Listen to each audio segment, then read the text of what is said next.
58 বয়সী মহিলা চলন্ত বাসের সিঁড়িতে দাঁড়িয়ে প্যাসেঞ্জার তুলছেন। হাওড়া স্টেশন বা ধর্মতলা হেঁকে টিকিট কাটছেন। যখন কন্ডাক্টর পেশা মানে পুরুষ ছাড়া প্রায় ভাবা যায় না, এমন সময় একজন বয়স্ক মহিলা পাবলিক বাসের কন্ডাক্টর। ডলি রানা মহিলা বাস কন্ডাক্টর। মহিলা হিসাবে এই কঠিন পেশাকে বেছে নেওয়ার মূল কারণ হলো তার বাবার স্বপ্ন পূরণ। কোনো বাধাই যে বাধা নয়, জীবনে যে কোনো পরিস্থিতিতে খাপ খাইয়ে নেওয়াই হচ্ছে জীবন বা পথ চলা। সেই রকম একটি কঠিন পরিস্থিতি থেকে বর্তমান সময়ে একেবারে স্বাচ্ছন্দ্যে চলছে, আনন্দে দিন গুজার করছেন ডলি রানা, যিনি বর্তমানে একজন কন্ডাক্টর। হ্যাঁ, শুনতে একটু খটকা লাগবেই, কারণ একজন মহিলার নামের পাশে কন্ডাক্টর বা বাসে উঠে যিনি টিকিট কাটছেন, এমন পেশা অনেককে প্রশ্নচিহ্ন জাগাবে। আর সবথেকে বড় কথা হলো, এই ধরনের যে কাজ একজন মহিলা হিসেবে যেটা বেশি করে প্রশ্ন জাগাবে যে কেন কিভাবে এই রকম পেশাকে বেছে নেওয়া। হ্যাঁ, সেই রকমই একটা কাহিনী। তবে কাহিনী আর যাই হোক না কেন, বিষয়টা যাই হোক, কিছু হোক না কেন, ঘটনাটা হলো বাবার ইচ্ছা পূরণকে সামনে রেখেই কিন্তু এই কঠিন পরিস্থিতিকে বেছে নেওয়া। বাবার ইচ্ছে ছিল সামর্থ্য থাকলে একটা বাস কিনতেন। বাবার সেই স্বপ্ন বাস্তবায়িত করতে নিজের গয়না বেচে এবং লোন নিয়ে বাস কিনেছেন। তারপরেই জীবনের আরো কঠিন লড়াই শুরু ডলির। করোনার পরে লকডাউনটা হলো, তারপরে এই জার্নিটা শুরু হলো। তখন লোক কর্মীরা, ড্রাইভাররা বললো গাড়িটা বিক্রি করে দিন, গাড়িটা আমরা চালাবো না। আমি ভাবলাম অনেক কষ্ট করে গাড়িটা কিনলাম, গাড়িটা বিক্রি করে দেবো, খুব কষ্ট লাগলো। তারপর ড্রাইভারটা বললো, দিদি তুমি কন্ডাক্টারি করো, আমি ড্রাইভারি করবো। তোমাকে তো আমি একবার শিখিয়েছিলাম ভোরবেলা একটা অ্যাক্টিভ করে। লালন বৌদ্ধ ছেলেটা না। ঘর সংসার ছেড়ে একজন মহিলা চলন্ত বাসের সিঁড়িতে দাঁড়িয়ে এভাবে কন্ডাক্টরের দায়িত্ব সামলাচ্ছেন, এই পেশায় দেখে খুব সাধারণভাবেই কৌতূহল জাগে মানুষের। অনেকেই অবাক চোখে তাকিয়ে থাকেন। তারপর আমি 17 সালে গাড়িটা কিনি, আর তখন আবার বাবা মারা গেল। কিভাবে কিনলেন? এই সব গয়নাগাটি বিক্রি করে, ধার দেনা করে, লোন টোন নিয়ে গাড়িটা কিনি। প্রতিদিন ভোর রাতে ঘুম ভেঙে দুপুরের খাবার নিয়ে বাসে ওঠা, তারপর দিন শেষ করে রাতে বাড়ি ফেরা, কঠিন জীবন যুদ্ধে হাওড়ার ডলি রানা। সবাইকে বলে রেখেছিলাম যে আমাকে একটা গাড়ির খোঁজ পেলে বলতে। একটা ছেলে এসে আমাকে খোঁজটা দিল, তারপর আমিও গেলাম ওনার কাছে। এখন আমার খুব আনন্দ হয়। বাবার স্বপ্ন পূরণের মধ্য দিয়ে পরিবারের রুজির যোগান দিতেই কয়েক বছর আগে একটি পুরাতন বাস কিনেছিলেন। সেই বাসকে বাঁচিয়ে রাখতেই নিজেই কন্ডাক্টর হয়েছেন তিনি। নাকি রাত্রিবেলা পয়সা নিতে আসতাম, ওরা পয়সা দিতে পারতো না আমাকে। বলে পয়সা হয়নি, তেলের পয়সা হয়নি। তখন চোখের জল ফেলতে ফেলতে বাড়ি যেতাম।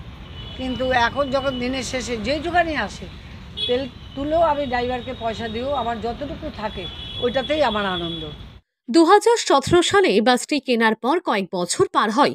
তারপর করোনা অতিমারি, ভয়াবহ সেই পরিস্থিতি। তার জেরে হঠাৎ লকডাউন পরিস্থিতি। দিনের পর দিন বাসের চাকা বন্ধ, স্টপেজে আটকে বাস। এর কয়েক মাস পর বাস চলা শুরু হয়, কিন্তু সেই সময় রাস্তায় প্যাসেঞ্জারের সংখ্যা খুবই কম। এক এক করে বিভিন্ন রুটে বন্ধ হয় বহু বাস। অনেক বাস মালিকই এই ব্যবসা থেকে সরে দাঁড়ান। তবে স্বপ্নের এই বাসকে নিয়েই দাঁতে দাঁত চেপে নতুনভাবে লড়াই শুরু করেন 58 বছর বয়সী ডলি। অনেক বাস বন্ধ করে দিচ্ছে মালিকরা, কিন্তু আমি আমি জানি আমি তো এখনও ভালো করে মালিক হতে পারলাম না, কেননা আমার একটাই তো বাস। তাই জন্য আমি ভাবলাম আমি নিজেই কন্ডাক্টারি করি, তাহলে আমার বাসটা বেঁচে যাবে। আমি নিজেই কন্ডাক্টারি করলাম, বাসটা আমার তবুও বাঁচলো। অনেক মেয়েরাও সহ্য করতে পারে না, একটা বাস কিনে একটা কন্ডাক্টারি করে অনেকে সহ্য করতে পারে না, কিন্তু বেশিরভাগ লোক সহ্য করতে পারে, তারা আমাকে ভালোবাসে। সে সময় যখন ড্রাইভার কন্ডাক্টর রেখে বাস চালাতেন, এমন বহুদিন হয়েছে যেদিন রাতে টাকা নিতে এসে শূন্য হাতেই ফিরতে হয়েছে বাড়ি। চোখের জল মুছে দিনের পর দিন ধৈর্য ধরেছে, মনকে শান্ত রেখেছেন। হয়তো একদিন ঠিক সুদিন আসবে, চরম অর্থনৈতিক সমস্যাতেও দিনের পর দিন কেটেছে। তারপরেই মনস্থির করেন এই বাস টিকিয়ে রাখতে হলে নিজেকে হাল ধরতে হবে। হ্যাঁ, অনেক মানুষের সঙ্গে দেখা সাক্ষাৎ, তারপরে কেউ ভালো কেউ খারাপ, হাজারো লোকের কত রকমের লোক, কত রকমের মানুষ চেনা যায়, কিন্তু ঘরে থাকলে তো এটা হতো না। তার জন্য ঘরটার থেকে আমার এই কাজটাই আমি বেছে নিলাম। কেউ কেউ সহানুভূতি করে, কেউ কেউ খারাপ ব্যবহারও করে। বাসের EMI, ড্রাইভার কন্ডাক্টরের খরচ প্রতিদিন উঠছে না। বাধ্য হয়ে একদিন নিজেই বাসের টিকিটের ব্যাগ হাতে বাসের সিঁড়িতে দাঁড়িয়ে পড়লেন। মনের জেদ আর কঠোর পরিশ্রমে ধীরে ধীরে অর্থনৈতিক সমস্যা ফিকে হতে থাকে। এখন আমি সফলতা পেয়েছি, এখন আমি আনন্দে আছি। এখন কি ভাবছেন? এখন আমি ভাবছি যদি আরো 2-1টা বাস পাই। পরিবারে অভাব অনটন বা অর্থনৈতিক সমস্যা তো ছিলই। এই অভাব অনটন বা অর্থনৈতিক সমস্যায় যখন আর 5টা মহিলা অন্য কাজ, অন্য পেশাকে বেছে নিচ্ছে, তখন এই রাস্তায় নেমে অর্থ উপার্জন, সেই সঙ্গে বাবার স্বপ্ন পূরণকে এক করে নিজের পেশা করেছেন হাওড়া বেলগাছিয়ার ডলি রানা। যখন এই সময় একের পর এক রুটে বাস বন্ধ হচ্ছে, এই সময় তিনি আরও চাইছেন আরও একাধিক বাসের মালিক হতে। আসলে এই বাসের কন্ডাক্টর, বাসের চালক, প্যাসেঞ্জার সব মিলিয়ে একটা পরিবার। যখন বাস ব্যবসা বা এই রুটে পাবলিক বাস খাটা একটা চ্যালেঞ্জের মুখে দাঁড়িয়েছে, সেই সময় আরও এইরকম একাধিক বাসের মালিক হতে চাইছেন। এটাই তার স্বপ্ন।